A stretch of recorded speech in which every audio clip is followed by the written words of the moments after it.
జర్నలిస్టులు కావచ్చు, రాజకీయ పార్టీలు కావచ్చు, పదే పదే తెలంగాణ రాష్ట్ర ప్రభుత్వానికి ప్రతిష్టాత్మకంగా తెలంగాణ రాష్ట్ర ప్రభుత్వం భావించి ప్రారంభించిన యంగ్ ఇండియా స్కిల్స్ యూనివర్సిటీకి కార్పస్ ఫండ్ కింద రాష్ట్ర ప్రభుత్వం నిధుల స్వీకరణ కోసం చేస్తున్న ప్రయత్నంలో భాగంగా చాలా సంస్థలు ముందుకొచ్చి రాష్ట్ర ప్రభుత్వం ప్రారంభించిన ప్రతిష్టాత్మకమైన యంగ్ ఇండియా స్కిల్స్ యూనివర్సిటీకి నిధులను ఇవ్వడం జరిగింది.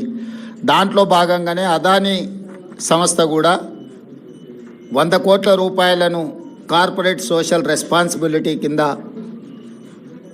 తెలంగాణ రాష్ట్ర ప్రభుత్వం ప్రారంభించిన యంగ్ ఇండియా స్కిల్స్ యూనివర్సిటీకి ఇస్తాము అని చెప్పి ఆమోద లేఖ ఇవ్వడం జరిగింది. ఈ అంశాన్ని ప్రస్తావించడం ద్వారా అదేదో అదానీ గ్రూప్ తెలంగాణ రాష్ట్ర ప్రభుత్వానికో ముఖ్యమంత్రి గారికో అప్పనంగా 100 కోట్ల రూపాయలు ఇచ్చినట్టుగా అనవసరమైన చర్చలకు రాద్ధాంతానికి తావిస్తున్నది. వాస్తవంగా ఇన్కమ్ ట్యాక్స్ క్లియరెన్స్ లేకపోవడం వల్ల ఇన్కమ్ ట్యాక్స్ నుంచి మినహాయింపు తీసుకోవడానికి రాష్ట్ర ప్రభుత్వం చేస్తున్న ప్రయత్నము నిన్న మొన్ననే 80B కింద రాష్ట్ర ప్రభుత్వానికి యంగ్ ఇండియా స్కిల్స్ యూనివర్సిటీకి అనుమతి ఇవ్వడం జరిగింది. ఇప్పటి వరకు ఏ సంస్థ నుంచి కూడా తెలంగాణ రాష్ట్ర ప్రభుత్వం తన ఖాతాలోకి 1 రూపాయి కూడా తీసుకోలేదు, ఇంక్లూడింగ్ అదానీ.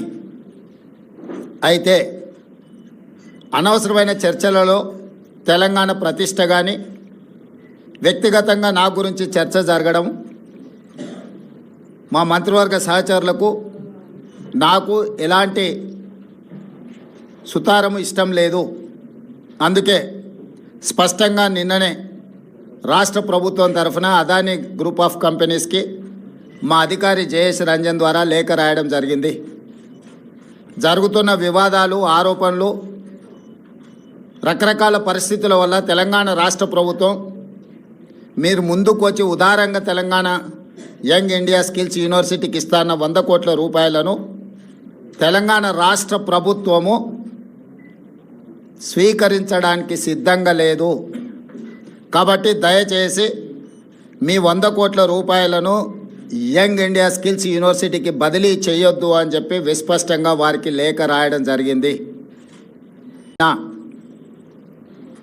జర్నలిస్టులు కావచ్చు, రాజకీయ పార్టీలు కావచ్చు, పదే పదే తెలంగాణ రాష్ట్ర ప్రభుత్వానికి ప్రతిష్టాత్మకంగా తెలంగాణ రాష్ట్ర ప్రభుత్వం భావించి ప్రారంభించిన యంగ్ ఇండియా స్కిల్స్ యూనివర్సిటీకి కార్పస్ ఫండ్ కింద రాష్ట్ర ప్రభుత్వం నిధుల స్వీకరణ కోసం చేస్తున్న ప్రయత్నంలో భాగంగా చాలా సంస్థలు ముందుకొచ్చి రాష్ట్ర ప్రభుత్వం ప్రారంభించిన ప్రతిష్టాత్మకమైన యంగ్ ఇండియా స్కిల్స్ యూనివర్సిటీకి నిధులను ఇవ్వడం జరిగింది. దాంట్లో భాగంగానే అదానీ సంస్థ కూడా 100 కోట్ల రూపాయలను కార్పొరేట్ సోషల్ రెస్పాన్సిబిలిటీ కింద తెలంగాణ రాష్ట్ర ప్రభుత్వం ప్రారంభించిన యంగ్ ఇండియా స్కిల్స్ యూనివర్సిటీకి ఇస్తాము అని చెప్పి ఆమోద లేఖ ఇవ్వడం జరిగింది. ఈ అంశాన్ని ప్రస్తావించడం ద్వారా అదేదో అదానీ గ్రూప్ తెలంగాణ రాష్ట్ర ప్రభుత్వానికో ముఖ్యమంత్రి గారికో అప్పనంగా 100 కోట్ల రూపాయలు ఇచ్చినట్టుగా అనవసరమైన చర్చలకు రాద్ధాంతానికి తావిస్తున్నది. వాస్తవంగా ఇన్కమ్ ట్యాక్స్ క్లియరెన్స్ లేకపోవడం వల్ల ఇన్కమ్ ట్యాక్స్ నుంచి మినహాయింపు తీసుకోవడానికి రాష్ట్ర ప్రభుత్వం చేస్తున్న ప్రయత్నము నిన్న మొన్ననే 80B కింద రాష్ట్ర ప్రభుత్వానికి యంగ్ ఇండియా స్కిల్స్ యూనివర్సిటీకి అనుమతి ఇవ్వడం జరిగింది.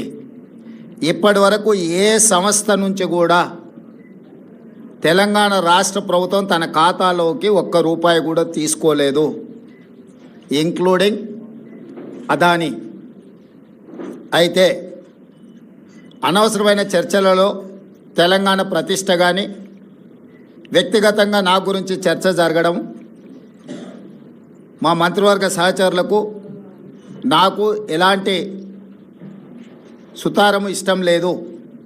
అందుకే స్పష్టంగా నిన్ననే రాష్ట్ర ప్రభుత్వం తరఫున అదానీ గ్రూప్ ఆఫ్ కంపెనీస్కి మా అధికారి జయేష్ రంజన్ ద్వారా లేఖ రాయడం జరిగింది.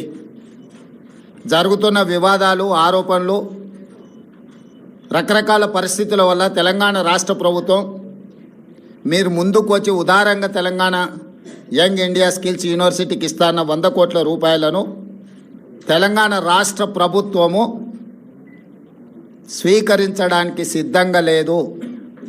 కాబట్టి దయచేసి మీ 100 కోట్ల రూపాయలను యంగ్ ఇండియా స్కిల్స్ యూనివర్సిటీకి బదిలీ చేయొద్దు అని చెప్పి విస్పష్టంగా వారికి లేఖ రాయడం జరిగింది.